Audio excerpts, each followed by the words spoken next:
Motherhood. 1 minute, you're mom of the year. I love you, Mommy. Then the next, not so much. From bath time to bullying, from potty training to puberty, parenting is full of challenges. But one thing is for certain, you are not alone. Welcome to Modern Mom Probs. I'm your host, author, mother, parenting expert, Tara Clark. Join me while we tackle today's modern mom problems. Welcome back to another episode of Modern Mom Probs. I am your host, Tara Clark. Here on Modern Mom Problems, you know what we're trying to do. We're trying to solve the world's modern mom problems. And if we can't do that, hey, at least we're having fun talking about them. And that's what we're going to be doing today. This is a solo episode. I am flying solo today. And we're going to be talking about, drum roll, please. We're talking about modern mom problems. Big surprise. So, usually I speak about modern mom problems as a guest on other people's podcasts. People often bring me in as an expert, and I'm using that in quotes, as an expert talking about Tara, what are modern mom problems? What are some of the challenges that parents are facing today? What's different between the world now in 2024 versus a generation ago or 2 or 3 generations ago. And I often speak about that kind of stuff. So I'm going to be sharing a little bit about that today. But you know what really caught my eye? I was scrolling through Threads, as I do, because I love Threads. It's like my favorite new social media platform. So there was a post that I was pulling up. Here we go. Here was a post that I had seen yesterday, and it was by a woman who's an author. Her name is actually Candy Steiner. So I'm going to give a shout out to Candy Steiner. And this post really caught my eye and it resonated with a lot of people. I'm going to read it to you in its entirety. And I think you're going to know why we're going to be breaking this down today. So here we go. Candy Steiner's post. In my short 12 weeks as a first-time mom, I have seen moms on Threads be judged and shamed for formula feeding, sleep training, co-sleeping, introducing solids too early, potty training too late, breastfeeding too long, not breastfeeding long enough, having a young baby that sleeps through the night, only getting their baby to sleep while contact napping, going back to work too early, going back to work too late, going back to work at all, staying home and deciding not to go back to work. I'm exhausted, she said. And then the thread also had a second part of it where she says, I'm looking to build a community of positive moms around me, the ones who are doing the best for their kids and their families and support other moms at the same time. I'm looking for moms who offer advice and a listening ear without feeling the need to shame or judge or explain why their way is the only way. I am looking for moms who support and encourage each other. Let's be friends. Well, on Modern Mom Probs, on my Instagram account, on this podcast, everything. That's everything that I'm about, right? That's why we're here doing what we're doing. And I want to talk about all of these things. And at any given point, I have felt all of these. And based upon the reaction that this post has been getting, a lot of people feel the same way too. And as I've matured as a mother, matured as a person, I've luckily been able to let go of so many of those social expectations that people are placing on us, right? So when my son was born, I had it in my mind. I was like, I have to breastfeed. I have to do this. That's what we're supposed to do. This is what I need to do. And I had a really hard time getting him to nurse initially. I remember I was in the hospital with him. It was probably a day or 2 postpartum. And I had the meanest lactation specialist. She grabbed my breast and she pinched it really, really hard. She forced the baby's mouth in there. And I was like, this really hurts. And at that point, I don't even know, maybe it wasn't even working at that point. And I was like, why is she being so aggressive to me? And I mean, this is what I was thinking in my head. Obviously, I didn't say anything out loud about it, but I just couldn't believe it. I was like, there has to be a better way than this. And then because my son, long story short, had been in the NICU for a few days after he was born, he was already getting formula feeding anyway. And so when we brought him home, then I really worked on the nursing and finally it worked, it clicked. And then I was like obsessive that he wasn't eating enough because of it. So then I started pumping into bottles so that I could like see how much he was getting, so I could like quantify it, because I was like a little OCD when it came to his feeding schedule and all of that. So I was like trying to nurse and I was trying to pump. And then by the time he was 3 months old, we were traveling down to Miami. And I was like, you know what? I feel like we should like also introduce formula. So my son nursed and he had formula and I pumped into bottles and all of those things. And also, once we got down to nursing, he loved it so much that he didn't want to give it up. So he nursed until, you're not going to believe this, but I'm just going to tell you anyway. He nursed until he was like a year and a half, nearly 2 years old, because he just found it so comforting, and it was nice, and we used to snuggle, and that was our bonding time. So here was a kid who at first I couldn't get him to nurse, and then I couldn't get him to stop nursing. And now it seems like ancient history thinking about that in retrospect. But I was upset about not being able to nurse at first. I felt the pressure that I needed to be able to do it. Then I was like, he's not eating enough. And then he was eating enough. And it's just so overwhelming, all of those different thoughts that are going through your head. You feel the social pressures, whether at the time it was Facebook groups, because Instagram didn't really exist when it came to parenting advice. Back then, it was mostly Facebook groups. And so you feel the pressure from that. You feel the pressure that you're reading online. And really, you have to just go with your gut. And I said to myself, you know what? If I want to introduce formula, I'm going to introduce formula, and I'm not going to feel bad about that.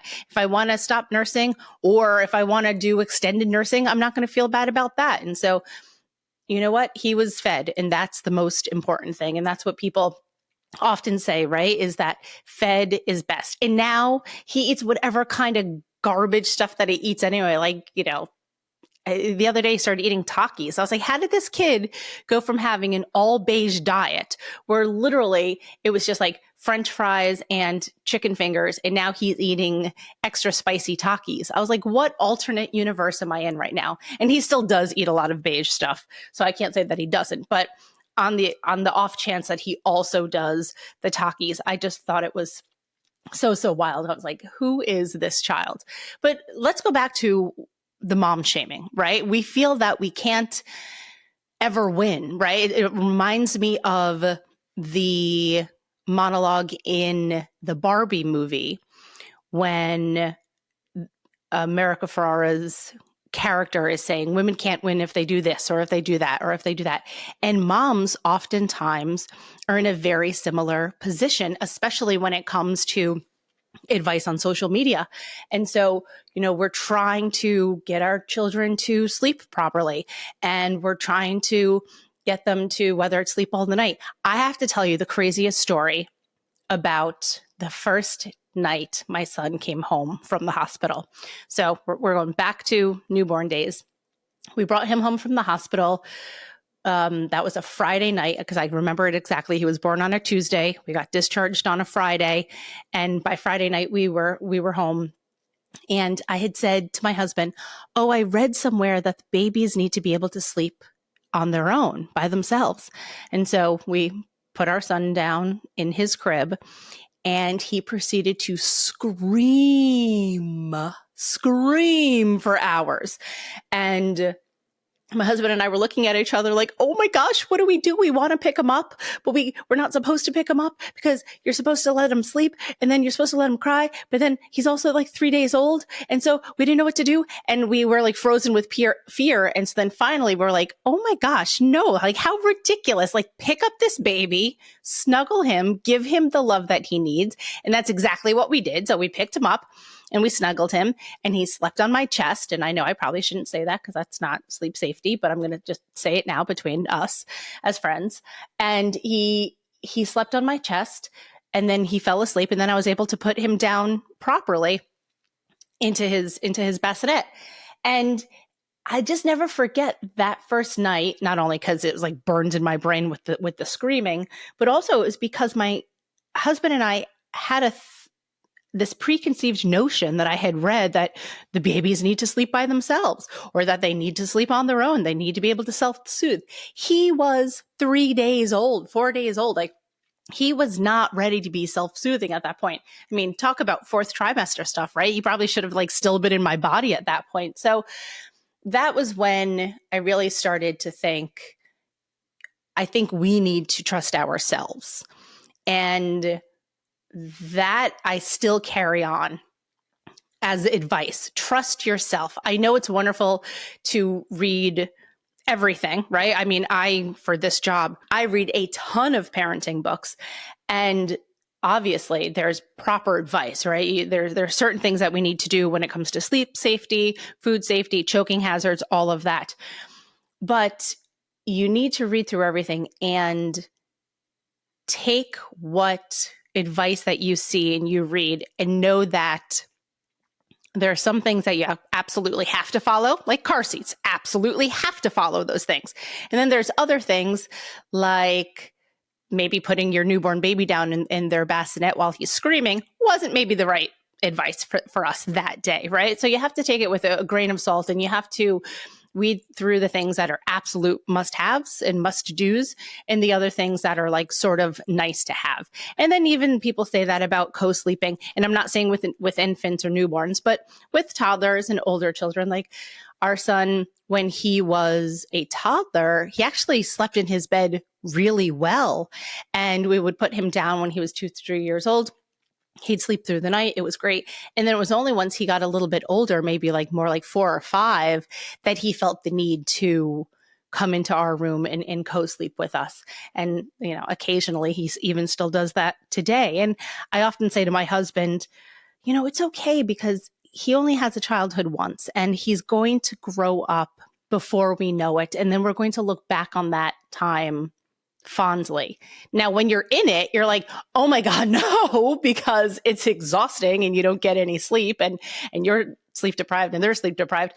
But we obviously encourage him to sleep in his room as much as possible. But I try not to get too upset when he comes into our room, because I think, I'm going to soak up all of these snuggles as much as I possibly can before he's just like, okay, Mom, where are the car keys? And then I don't see him for the rest of the day. So I'm just still trying to love on him and snuggle him and keep him, little as long as possible. And if he needs us, he needs us. That's what I think. At least he feels safe enough with us to be able to come and co-sleep. And so if you do that, it's okay. And if you don't, that's okay too, because it's not on any one of us to impart judgment on anyone, right? Everyone's family situation is different. Everyone's personality is different. Everyone's children's temperaments are different.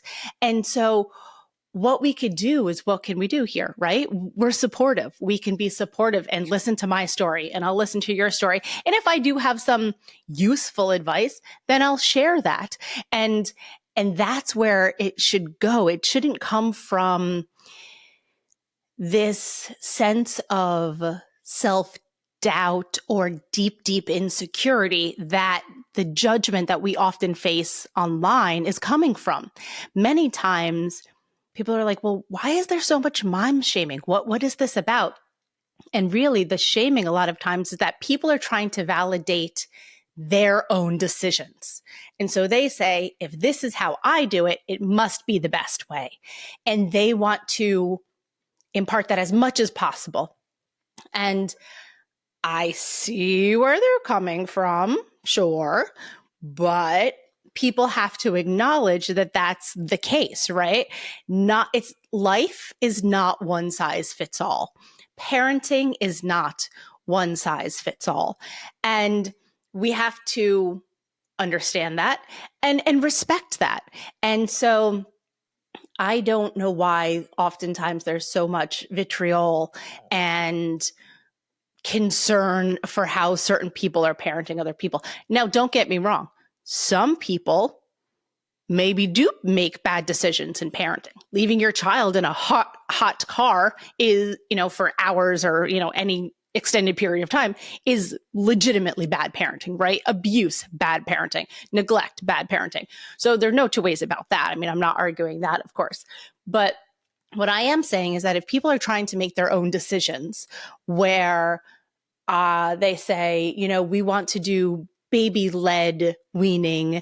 And then another family says, okay, that's good for you. We're going to do only purees. Then that's fine. Then everyone needs to be able to respect the other's decisions and then just go through with it. And now my son is on the cusp of turning 12 years old. And so, I've been at this parenting gig for a while. We've got, to see our fair share of parenting situations. And like I said, I read a ton of parenting books and I speak to a ton of parenting experts and content creators and moms and just, all the peoples. And the one thing that I love to see, especially lately, is how many people are saying, you just have to parent your own way.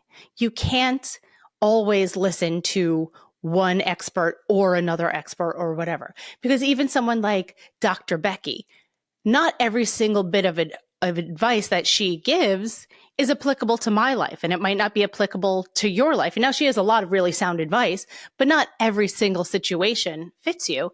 And that's the case when it comes to whether it's social media content or advice from other experts. It's like, if it doesn't apply to you, then just move on. You don't have to comment in on everything. You don't have to get into the weeds on everything. And I think going back to what I was saying before is that many times it's because people are trying to validate their own life choices, that's where they are fitting themselves into other people's lives and choices. Now, we only have one child. I'm an only child with an only child. And I love having one little guy. He and I are best buds and we get to go on adventures together and we're able to do really exciting things and see a lot of exciting things together. And maybe if we had a larger family, that wouldn't necessarily be the case. But if we did have a larger family, then we'd be doing different things together, if that makes sense. And so I don't look at larger families and think like, oh gosh, like I could never do that or whatever. It's like, good for them. Like, biologically it worked out for them or financially it worked out for them, or that was the choices that they wanted to make. Like, rock on, dude. Like take your family and have a fantastic time. And I would hope that people would say the same thing for our little family. And so we don't always have to, constantly try to bolster up our own life choices. And we could be confident in the choices and the decisions that we've made. And so that's what I really wanted to impart today, is that your life is not one size fits all. Someone else's is not. And we need to be able to come together and support parents, particularly moms, in our journey, because I don't have to tell you, it's not easy.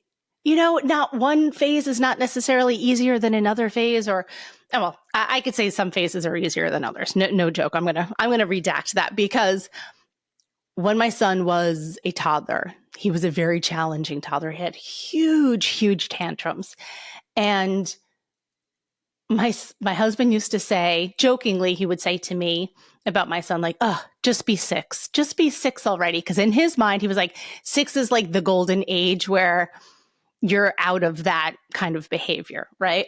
And so now I lovingly think back at that, because my son is almost 12, and I think, gosh, 6, like that was 6 years ago. Like, how crazy. Here my husband was like, oh, just like aging him up, mentally aging him up. And now I'm like, can you imagine that was 6 years ago? It was half his life ago. But I can say at this point, being a tween is much easier than being 2 and being in the trenches, because it's not as physically demanding. It might be a little bit more mentally demanding. You have to strategize maybe in a different way. But when you're in the trenches, there's nothing like that. So I can say that certain stages and ages are easier than others. So I'm not going to take that away from it. And another thing too is, like, here we are heading into the teenage years, and that is, it's a mind F for me as a mother, knowing that I'm not going to be needed as much anymore as I was previously. And there are certain days, even here at home now where my son is, I don't know, playing with his friends or hanging out with my husband or something.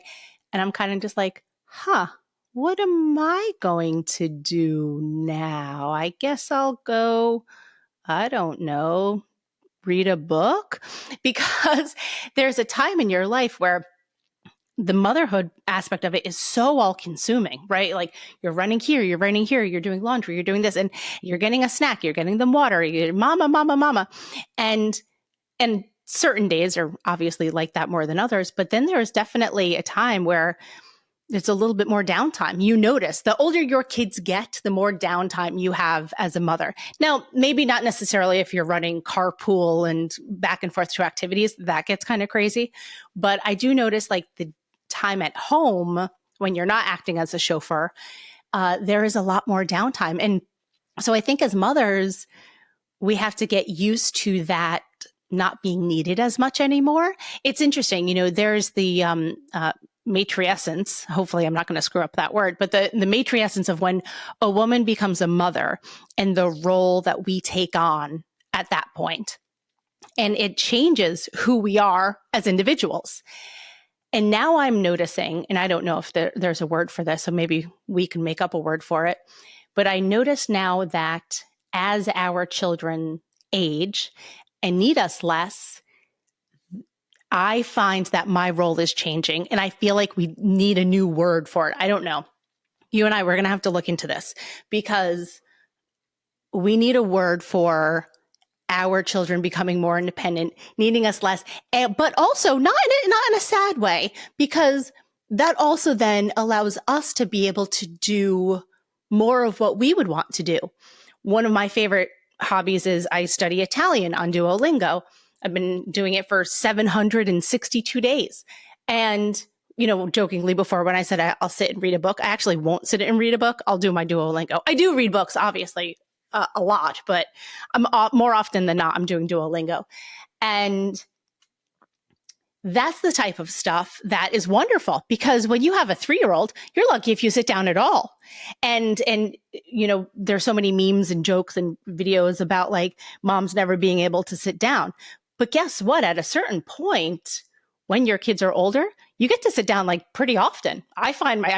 Maybe it's just me, but I find myself sitting down pretty often to be able to read or, I don't know, paint my nails or do whatever I want to do, because the children are off doing their own thing. They're out playing with their friends. They're at practice.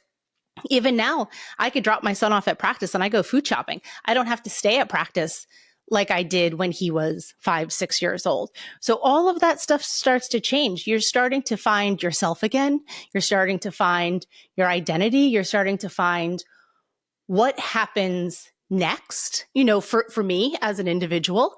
And so it's similar, like I said, to that transition of when you become a mother. And then there's that transition back into you as an individual. And obviously you're a mother. You'll always be a mother. But you have to transition back into you as an individual. And it is both beautiful and heartbreaking at the same time. I recently read a quote that I'm totally going to butcher, but I'll just paraphrase it for you here, that motherhood is both beautiful and a heartbreak at the same time. And in that is, obviously you could talk about them as children, as babies, and all of the survival mode that we are in when they are babies, but then also as they get older and they're getting older, you're getting older, you see that they need you less, like all of those different things. And I really should probably have gotten that exact quote without like butchering it. But I saw that on Threads. So anytime I say I read something, it's usually because I read something on Threads. Twice today in this conversation here did I quote things that I've read on Threads. But going back to the beauty and heartbreak that is motherhood, is like you want your kids to grow up and become independent people, independent thinkers, so that they could lead happy, successful, fruitful lives, and whatever that means to them, whatever that is their standards of happy and successful and meaningful. And that's all we can ask for. But at the same time, while they're doing that, then we're able to reclaim our roles as an individual to pursue the things that we love to pursue that many times are sort of stuffed down while we're in that caretaker role.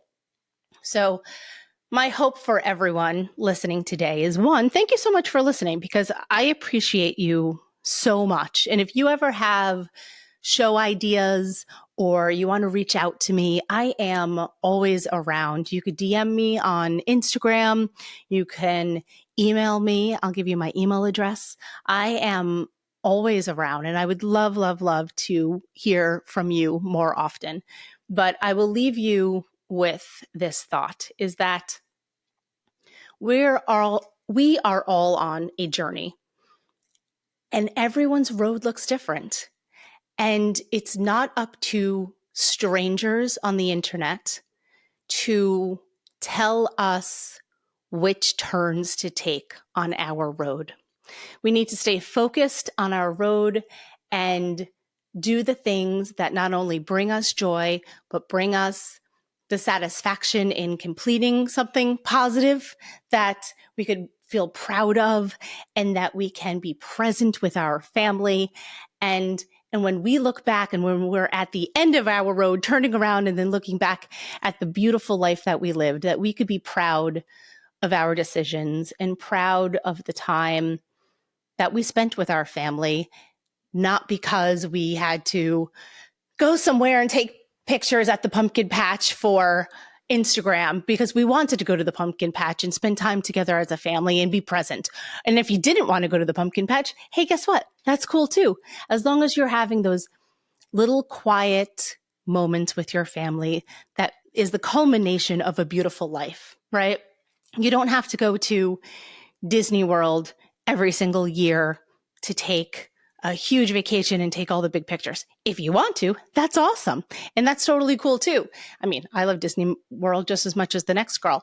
But my point is that you don't have to try to validate your life through social media or have others validate their personal life decisions into your life through social media.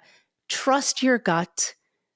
Ask for advice and ask for help if you need it from people that you trust, and just enjoy the ride. And that's all that any of us can do. And I appreciate you so much. And thank you so much for being here. And I'll see you next time, folks. Thanks for listening to today's episode of Modern Mom Probs. I hope you enjoyed our deep dive in today's problem with me, your host, Tara Clark. Join me next time when I'll be interviewing another great guest and tackling another modern mom problem. If you enjoyed today's episode, please leave us a review and a rating. As always, you could head over to Modern Mom Probs on Instagram and give me a follow, or check out my book, Modern Mom Probs, A Survival Guide for 21st Century Mothers, available online wherever books are sold. Well, that's it for today. See you next time, folks.